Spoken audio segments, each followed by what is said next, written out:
अस्सलाम वालेकुम बच्चों, कैसे हैं आप? ठीक हैं? खैर खैरियत से हैं? उम्मीद करता हूँ आप एक अच्छी ज़िंदगी गुजार रहे होंगे। आईकॉम पार्ट 1 का हमने बैंक रिकॉन्सिलेशन स्टेटमेंट वाला चैप्टर स्टार्ट किया था और अब तक हम उसके 16 क्वेश्चन सॉल्व कर चुके हैं, सॉरी 15। और आज हमने उसका क्वेश्चन नंबर 16 स्टार्ट करना है। इस टॉपिक को हमने स्टार्ट किया था पहली 2-3 लेक्चर्स में। हमने आपको इसका बेसिक कॉन्सेप्ट्स बताए थे कि कैसी मिस्टेक्स होती हैं, कैसे उनको रिकॉन्साइल किया जाता है, कैश बुक क्या चीज़ है और पासबुक किसे कहते हैं। तो अभी तक हम क्वेश्चंस कर रहे हैं, 15 हम कर चुके हैं। ये ICom part 1 principle of accounting Suhel Afzal की बुक है, जिसका आज हमने क्वेश्चन नंबर 16 सॉल्व करना है। और क्वेश्चन सॉल्व करने से पहले जो इसका फॉर्मेट है वो सीखना बहुत ज़रूरी है, जो आपके सामने हम बना चुके हैं। सबसे पहले ट्रेडर का नाम आएगा।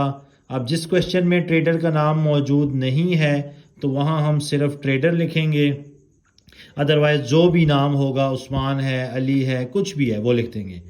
उसके बाद जो चीज़ हम स्टेटमेंट बना रहे हैं, ये अकाउंटिंग का रूल है कि सबसे पहले नाम आता है, उसके बाद जो हम चीज़ बना रहे हैं वो आएगी, और उसके बाद किस डेट के ऊपर बना रहे हैं। जैसे इस क्वेश्चन में हम बैंक रिकॉन्सिलिएशन स्टेटमेंट बना रहे हैं और डेट हमारे पास क्या है, एज ऑन 31 दिसंबर 2022। इसके बाद हमारे पास 4 कॉलम्स बनेंगे। सीरियल नंबर है, पार्टिकुलर्स हैं, डेबिट क्रेडिट है और अमाउंट रुपीज़ है। इसके बाद हम लोग क्या करते हैं, क्वेश्चन को बाज़ाब्ता पढ़ते हैं और जो जो मिस्टेक आती है उसको हम साथ ही साथ रिकॉन्साइल कर देते हैं। तो क्वेश्चन नंबर 16 है। 16 क्वेश्चन को हम पढ़ते हैं। क्वेश्चन हमें कह रहा है, prepare a bank reconciliation statement from the following particulars. कहता है नीचे जो पर्टिकुलर्स दिए हुए हैं उसकी मदद से आप क्या करें, बैंक रिकॉन्सिलिएशन स्टेटमेंट बना कर दें। आपको बताया था कि हमेशा क्वेश्चन में 4 बैलेंसेस में से एक बैलेंस लाजमी गिवन होगा। 2 कैश बुक के बैलेंस हैं, एक फेवरेबल है और एक अनफेवरेबल है। इसी तरह 2 पासबुक के बैलेंस हैं, एक फेवरेबल है और एक अनफेवरेबल है। इस क्वेश्चन में हमें उसने पहली दफ़ा पासबुक का ओवरड्राफ्ट बैलेंस दिया है। फेवरेबल बैलेंस क्रेडिट बैलेंस होता है, जबकि ओवरड्राफ्ट बैलेंस डेबिट बैलेंस होता है। और अमाउंट कितनी है इसकी, 10,000। तो हर क्वेश्चन की तरह इस क्वेश्चन में भी सबसे पहले हम लिखेंगे ओवरड्राफ्ट एज पर पासबुक। इसकी नेचर डेबिट है और अमाउंट आ जाएगी हमारे पास 10,000। ठीक है। सेकंड स्टेटमेंट है, interest on overdraft charge by the bank. Charges का मतलब एक्सपेंस है। बैंक ने कोई एक्सपेंस रिकॉर्ड कर लिया है और बैंक जब एक्सपेंस रिकॉर्ड करता है तो उसको डेबिट करता है। इसने बता भी दिया है कि डेबिट किया है इन पासबुक ओनली। मिस्टेक क्या है, मिस्टेक ये है कि बेसिकली बैंक ने एक एक्सपेंस रिकॉर्ड कर लिया है और बैंक जब एक्सपेंस रिकॉर्ड करता है तो वो डेबिट करता है, कैश बुक के ऑपोजिट। अब मिस्टेक ये है कि पासबुक से तो 550 डिडक्ट कर लिया होगा, सब्ट्रैक्ट कर दिया होगा, लेस कर दिया होगा। इट मीन्स कि पासबुक का बैलेंस बैंक स्टेटमेंट का बैलेंस क्या हो रहा है, कम शो हो रहा है, जबकि कैश बुक का बैलेंस हमारे पास ज़्यादा शो हो रहा है। किस वजह से, कि एक एक्सपेंस जो पासबुक में रिकॉर्ड हो गया है कैश बुक में रिकॉर्ड नहीं हुआ। तो इसको ठीक करने के लिए हम क्या करेंगे, कैश बुक में रिकॉर्ड करेंगे और कैश बुक में हम एक्सपेंसेस को क्या करते हैं, क्रेडिट। क्योंकि एक्सपेंसेस में आपका जो बैंक है वो क्या होता है, डिक्रीज। और कैश बुक में जब एसेट्स कम होगा तो वो क्या होगा, क्रेडिट होगा। तो इस मिस्टेक्स को ठीक करने के लिए नंबर 1 तो हम कैश बुक में रिकॉर्ड करेंगे। सेकेंडली जब रिकॉर्ड करेंगे तो उसका बैलेंस क्या होगा, कम। बैलेंस कम होगा तो उसको हम क्रेडिट कर देंगे। ठीक है। डिटेल में हम लिखेंगे interest on overdraft charge by the bank. Interest on overdraft charge by bank, credit कर देंगे और अमाउंट हमारे पास 550 आ जाएगी। उसके बाद 2 checks for ₹15,000 and 10,000 paid on 30th December were not credited by bank.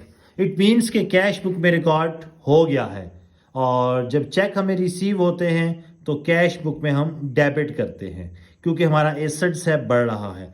लेकिन बैंक के पास जब कैश आती है, बैंक आता है, तो बैंक अकाउंट क्या होता है? क्रेडिट, क्योंकि ये पैसे बैंक की लायबिलिटी हैं और बैंक की जब लायबिलिटी बढ़ती है तो वो क्या करता है? उसको क्रेडिट करता है। लेकिन मिस्टेक क्या हुई कि जो 2 चेक्स थे 15,000 और 10,000, टोटल है 25,000, बैंक ने अभी तक इसको क्रेडिट नहीं किया।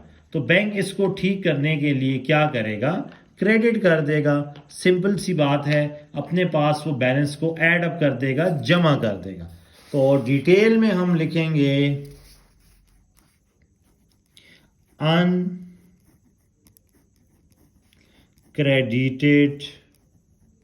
चेक्स, क्रेडिट और अमाउंट आ जाएगी इसकी 25,000। उसके बाद है चेक्स 2100 एंड 8,000, दोनों को प्लस करेंगे। 10,100 के चेक्स दिसंबर में इशू हो गए हैं, had not been presented to the bank during the month. अब कैश बुक ने इशू कर दिए हैं, कैश बुक इशू करता है तो bank account credit. It means कि कैश बुक में बैलेंस कम शो हो रहा है और पासबुक में बैलेंस ज्यादा शो हो रहा है। Number 1, cash book transaction record कर चुका है, बैंक ने अब रिकॉर्ड करना है। तो ठीक करने के लिए बैंक अपने पास रिकॉर्ड कर देगा। क्या करेगा? इशू किए हैं, कस्टमर को पेमेंट कर देगा। पेमेंट करने से बैंक का बैलेंस कम होगा और बैंक की लायबिलिटी कम होगी। लायबिलिटी कम हो तो उसको हम डेबिट करते हैं, लायबिलिटीज कम हो तो वो डेबिट होती हैं। और चेक्स कौन से हैं? जो इशू हो चुके हैं बट प्रेजेंट नहीं हुए, इसे हम कहते हैं अनप्रेजेंटेड चेक्स।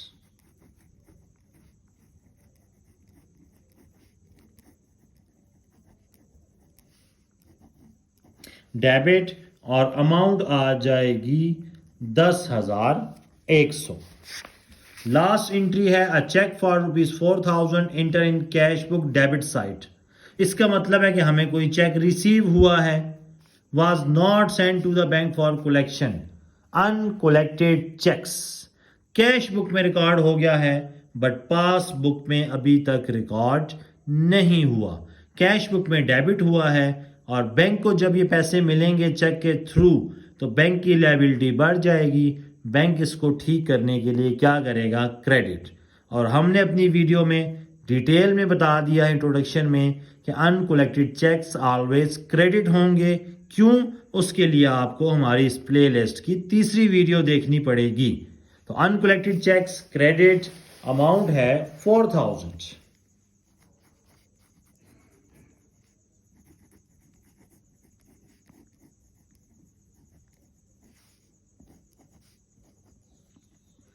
जी, ये हमारे पास तमाम ट्रांजैक्शंस क्या हो गई हैं? रिकॉर्ड।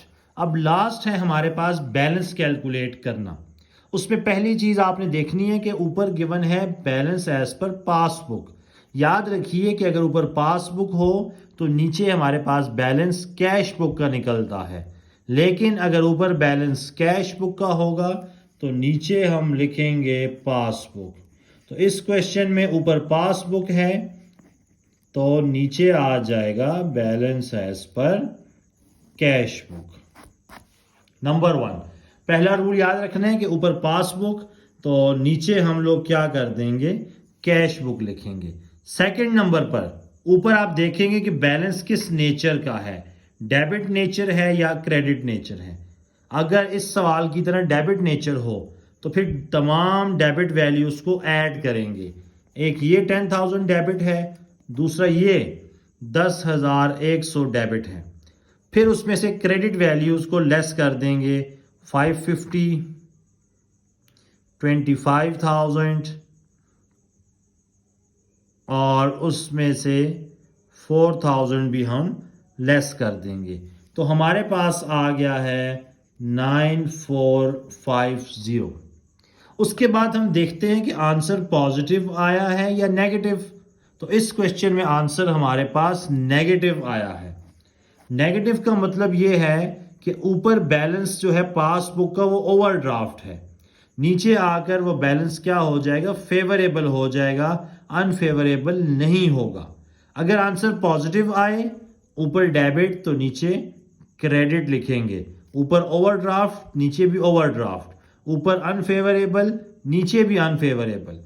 लेकिन अगर जवाब माइनस में आए तो ऊपर डेबिट तो नीचे क्रेडिट, सॉरी, अगर जवाब माइनस में आए ऊपर भी डेबिट नीचे भी क्या होगा, डेबिट होगा। इसका मतलब ये हुआ कि पासबुक का ओवरड्राफ्ट बैलेंस अब हमारे पास अनफेवरेबल नहीं रहा बल्कि फेवरेबल बैलेंस आ गया है। तो ये हमारे पास क्वेश्चन नंबर 16 था जो कि हमने आपके सामने सॉल्व किया है। उम्मीद करते हैं कि आपको ये क्वेश्चन समझ आ गया होगा। इंशाअल्लाह अगले लेक्चर में आपसे नेक्स्ट क्वेश्चन डिस्कस करेंगे। तब तक के लिए आप हमारे चैनल को देखते रहिए। वीडियोस पसंद आती हैं तो लाइक भी कीजिए, फ्रेंड्स के साथ शेयर भी कीजिए, और अगर पहली दफ़ा आए हैं तो सब्सक्राइब और बेल आइकॉन बटन तो लाजमी दबाना है। इंशाअल्लाह आपसे मुलाकात होगी अगली वीडियो में। अल्लाह हाफिज़।